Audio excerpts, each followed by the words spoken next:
Welcome to Sports Talk 2319. I am your host, Rashad Phillips. I'm excited to bring you a new segment today. We're going to do something a little different. We're going to role play. You viewers at home, you're going to be NBA GMs for the day, and I'm going to address you and tell you why that Trae Young should be the #1 pick in the NBA draft. And you know I got players for you. Let's go!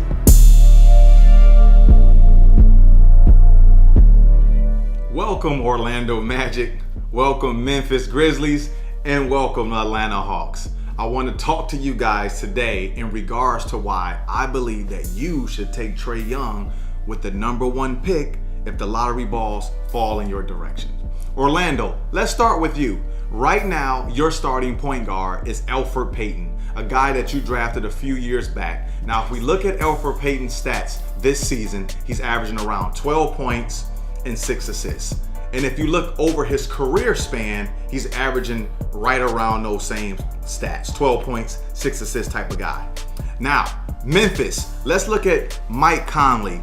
This is one of the guys that I loved in college coming out when everybody was Greg Oden. I kept saying, hey man, I really like the Mike Conley kid, and he's turned out to be a very solid pro. 17 points right now, 4 assists. You guys just got rid of your coach, so I know it's a little bit of turmoil there. But if you look at Mike Conley over his career year, his best was 6.5 assists. In 2010 and 11 season, he had a career year in assists, which was 6.5, and he followed that up the next season in 2011 and 2012 season with another 6.5 assist rate. When you look at the Atlanta Hawks, you have Dennis Schroeder. Now, I personally really like Dennis, but I believe that Dennis is a combo guard. Right now, this season, he's having a career year from an assist standpoint, averaging 6 and 19 points. But when you look at the shooting of all three of these guys, there's 30% from the three-point line, which is a huge void that needs to be filled, because the way the NBA game is played, guys, your point guard cannot be a 30% three-point shooter. Now, Orlando, Elfrid Payton is shooting 60% from the free throw line. So again, a guy like that controlling the ham of your organization that only can make 30% of his three-pointers and 60% of his free throws, that's a telling stat, and a lot of times you're going to end up in the loss column because of those statistics. Now, when you look at Mike Conley, he's a really good point guard, but he's kind of on the tail end of his career. So you bring a kid in like Trae that can kind of rejuvenate some of that energy over there in Memphis with his ability to make plays, hit shots, and just excite the crowd. I think that will be a good shot in the arm for you guys over in Memphis. In Atlanta, if you pair Trae Young and Dennis together, now you guys have created a young backcourt.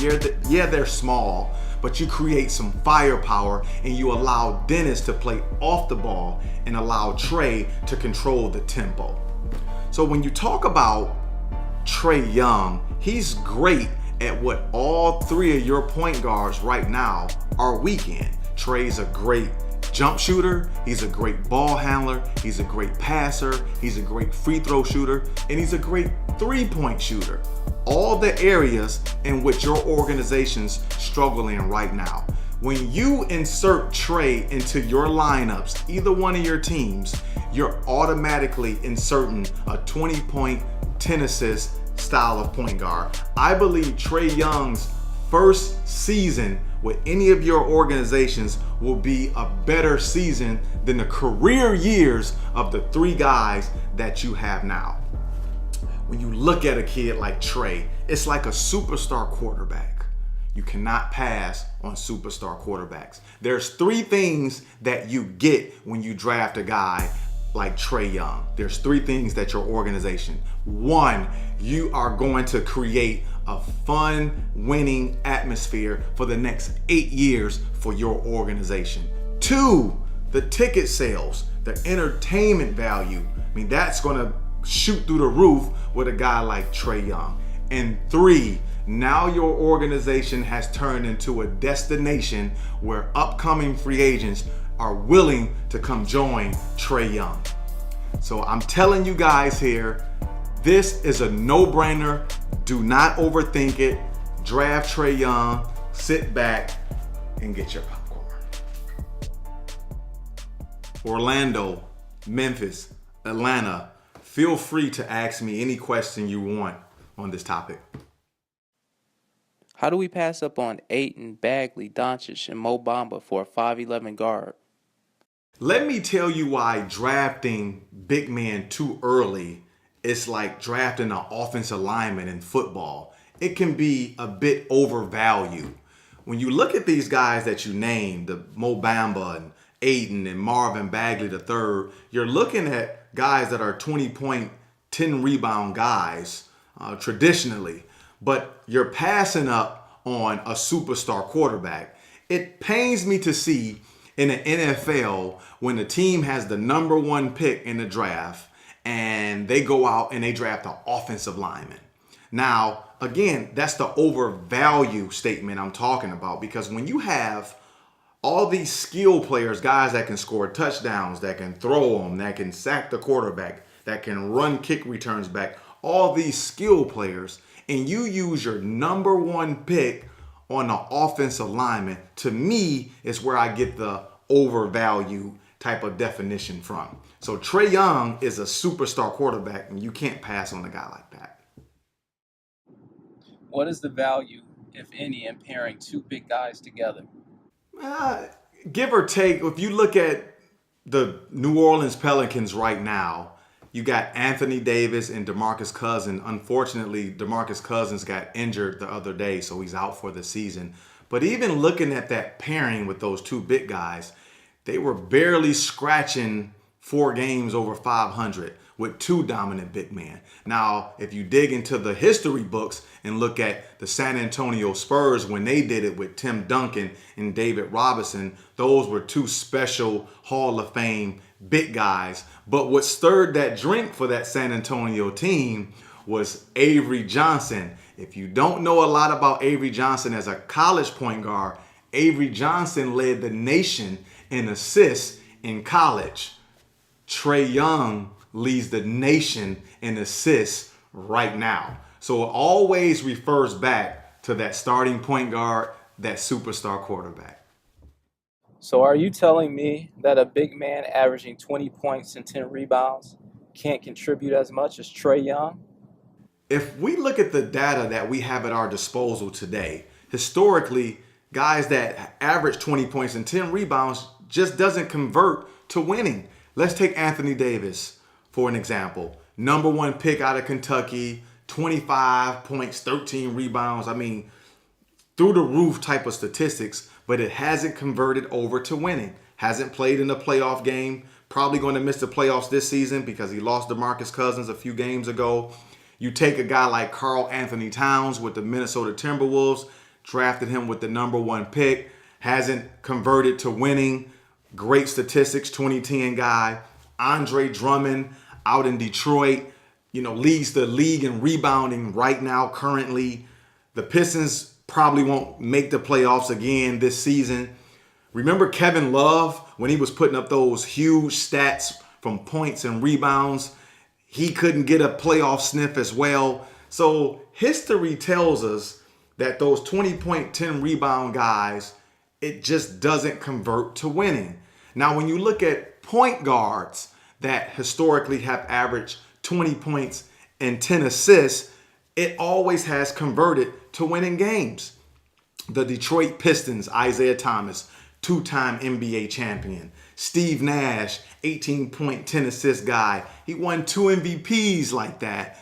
John Stockton, Utah was always in the playoffs with that style of play. Trae possesses that 20-point, 10-assist type of style that will convert to winning games. I truly believe that 20 points and 10 assists is more valuable than 20 points and 10 rebounds. And let me tell you why. The 10 assists, those are baskets that's being given out. So let's think for an example. If Trae has 10 assists and 6 of those assists are for 3-point baskets, That's 18 points on top of his 20 points. So that's 38 points that he's generated right there. Now let's say the other 4 assists are just for regular baskets. Okay? That's another 8 points. So this kid has generated around 50 points a game going against 20 points and 10 rebounds, where maybe 2 of those are offensive rebounds and putbacks, which is only an additional 4 points. So that stat is telling, but a lot of people do not think in that regard. So all the viewers that's watching in Orlando, Memphis, and Atlanta, this is what you're facing. Do you draft the superstar quarterback point guard that's averaging 20 points and 10 assists? Or do you take the offensive lineman that's averaging 20 points and 10 rebounds? I'm taking the point guard.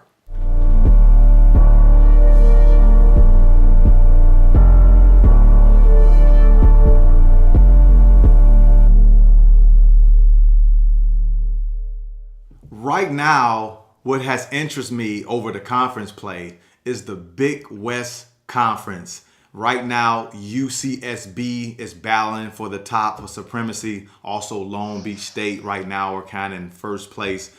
But the team that has really garnered my attention is this Santa Barbara team. And one player in particular has caught my eye, and that's Max Heidegger. Max, welcome to Sports Talk 2319. Yeah, thank you for having me. You know, to me, Max, you are the most improved college basketball player in the country. And what's been the biggest difference from last year to this season for you? Well, it started with being healthy, because last year, at the start of the season, I broke a bone in my foot. So, kind of, especially freshman year, coming off an injury, it was tough. So it started with just being healthy all summer, but a lot of it was just getting in the gym and working. I was shooting, 700 shots a day, around there pretty much all summer out here. And then a lot of it had to do with my confidence and kind of my coach's confidence in me. We had a new coach coming in, and, he has a ton of confidence in me. And so he's kind of giving me a longer leash. So that's helped out a lot. And I think just the work mostly, though, just to work on my shot and other things. Yeah. And it's helped me be a more efficient scorer and player. Can see that on the court. Last season, you only started 3 games. You averaged around 20 minutes. You shot 27% from the field, 20 from 3. And this season, you're leading the Big West in scoring. You're shooting 46% from the field, 42% from the 3. I mean, you're lighting it up right now. What clicked for you this season?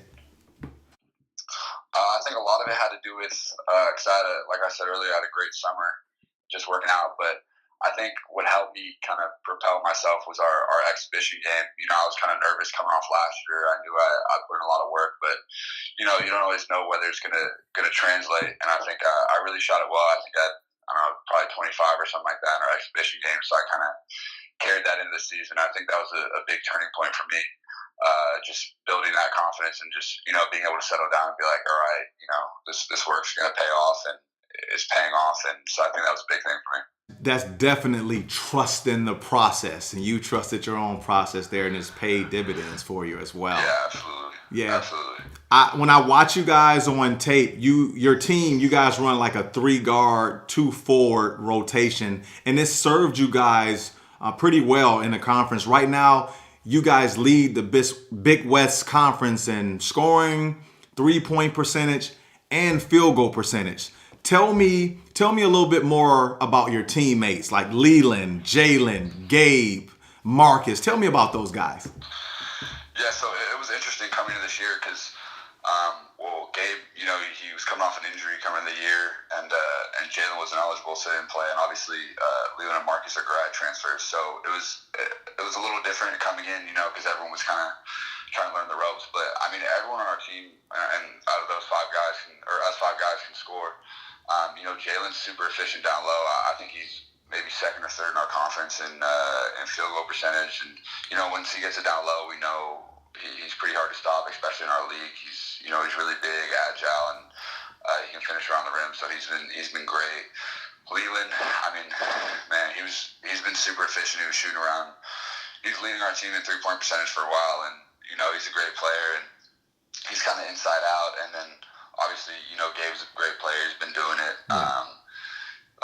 He's a 1,000-point scorer, as is Marcus, and both of them are just great scorers and great guys to play with. And I think kind of that smaller lineup, it's served us well because I think we're able to do it because our bigs rebound so well. Leland averages around 10 a game, and I think Jalen averages around 7 or something like that. And Yeah. I think the fact that Gabe is able to guard Gabe and Marcus are able to guard multiple positions too, allow us to kind of play with a less conventional lineup, so to speak, because we're all around 6'2", 6'3". Mm-hmm. So I think them being able to guard different positions, guard Marcus or Gabe can guard a dude who's 6'5" and stuff like that, 6'6". So I think that's helped us out a lot. But yeah, no, I really love those guys, and it's great to play with them. And I hope we continue that success. And I think a big thing for us going forward is team defense, especially on the road, because our only 2 losses in conference have come by 1 point. So that's a difference in one play. So I just think going forward, if we tighten up our defense even more, I think we'll be really, really tough to beat. Yeah, you guys, from an offensive standpoint, you guys are wonderful. You share the ball, you make shots, you make each other better, and I can definitely see that in conference play, how the defensive side of the ball, you must tighten that up a little bit going forward. And I believe that you guys can be an NCAA tournament team.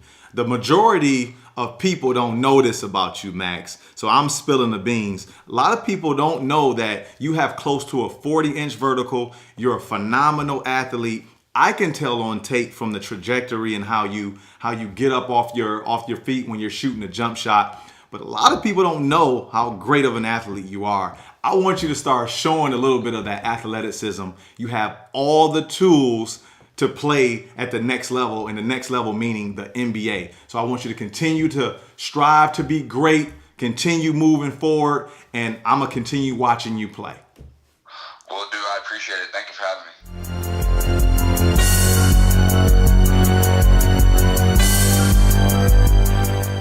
The kid that I'm excited to bring to you guys today is Oakland University's Kendrick Nunn.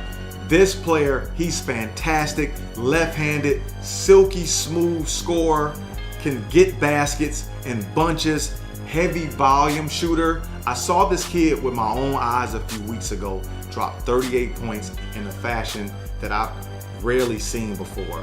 Very smooth, unflappable, doesn't allow the defense to dictate his pace, moves well without the ball, dead-eye shooter. Right now, he's currently second in the nation in scoring, right behind Trae Young, and he has the ability to maybe overtake that position because the way Coach Campy runs that offense, this kid just has a fantastic understanding of the game. If you haven't tuned in to Kendrick Nunn at Oakland University, you may want to find him on your TV clicker. You won't be disappointed. Jamario Jones out of New Mexico State.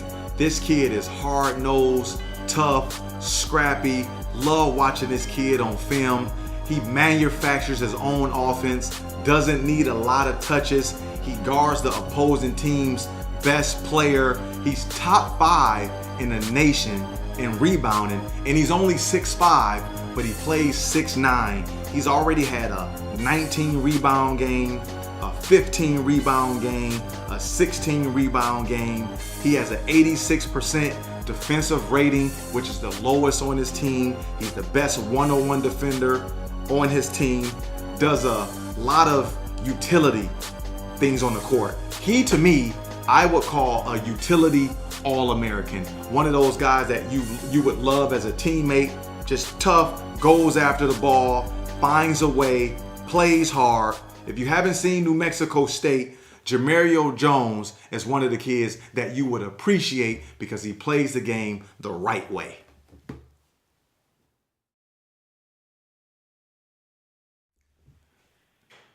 The team that has surprised me over the past month is the Toledo Rockets. This team is exciting to watch.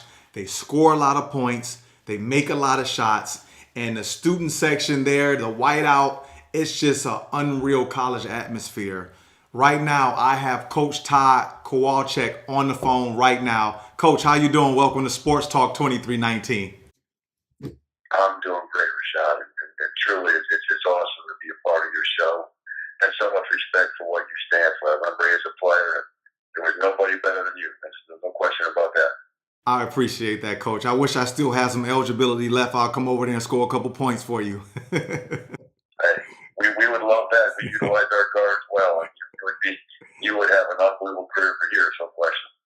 You got you right now, Coach. You have 4 guys averaging double figures: Jalen, Nate, Trae, Luke. 3 guys shooting over 40% from 3 with Jackson, Luke, Nate. I mean, it's exciting to see. How are you maintaining those guys sharing the ball? Well, we have, first of all, a really together group. This group is locked in about togetherness. You know, when your best player, Trae Fletcher, is your hardest worker, your best teammate, unselfish. I mean, leads us in assists.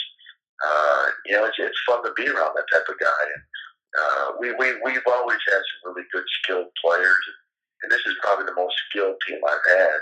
You know, we got 4 guys in double figures, and Marion Jackson, Willie Jackson, those 2 guys are also very capable of getting double figures too. When I'm watching you guys, it's like when you bring a couple of your players off the bench, they can get going as well. And I've seen it with Jackson right now. I believe he's leading the MAC in 3-point percentage. Is that true, Coach?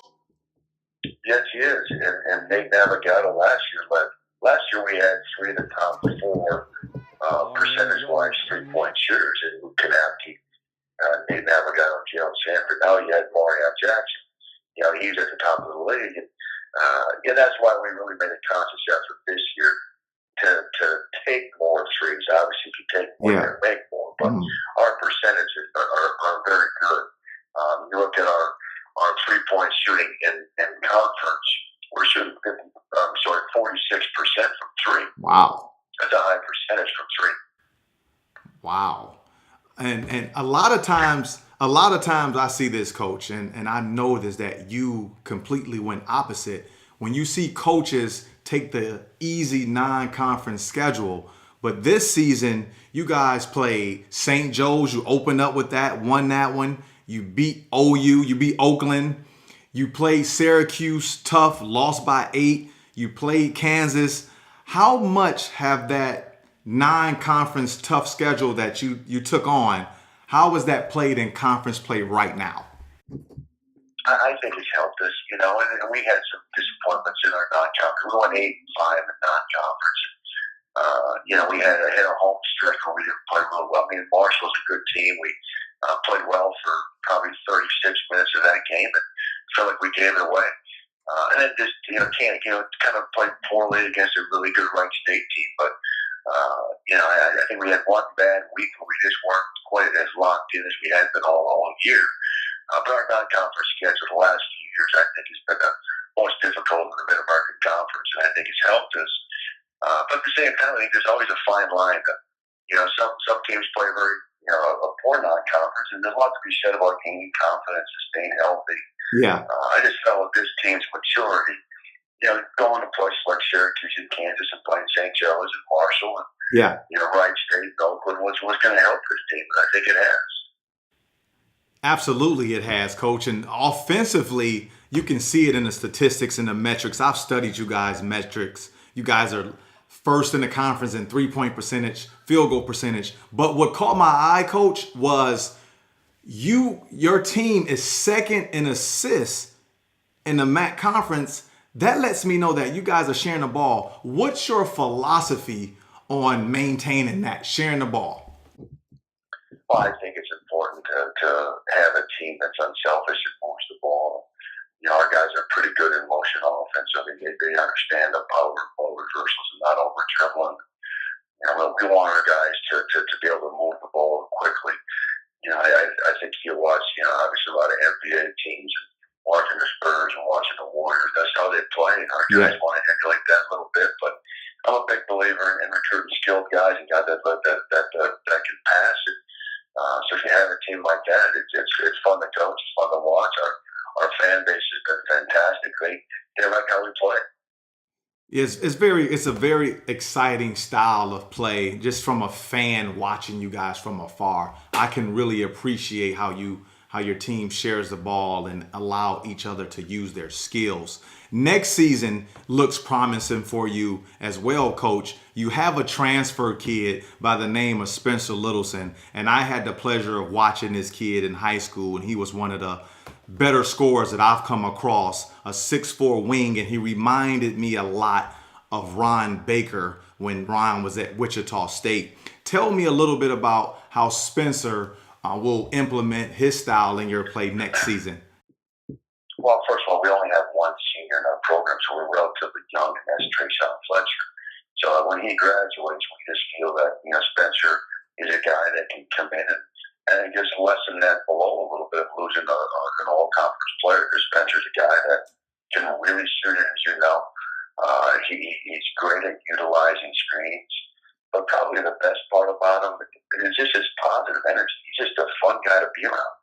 He's a fantastic kid, and it's infectious that you're recruiting those type of kids all the time. And it shows in their play, and teams are always reflections of their coaches. Coach, you have done a fantastic job thus far going into conference play. I wish you nothing but the best, and I'll be watching the Toledo Rockets. Thanks for joining me at Sports Talk 2319, Coach. Thanks, Rashad. I appreciate it, buddy. All the best to you. Thank you. I had a fantastic time role-playing with the 3 NBA teams, speaking with UCSB's Max Heidegger, Toledo Rockets head coach Tod Kowalczyk. Until the next time, I'm your host, Rashad Phillips, and this is Sports Talk 2319. Love my expertise info on college basketball players? Want to perfect your own play? Order my training DVD collection now at www.rpskillsunlimited.com.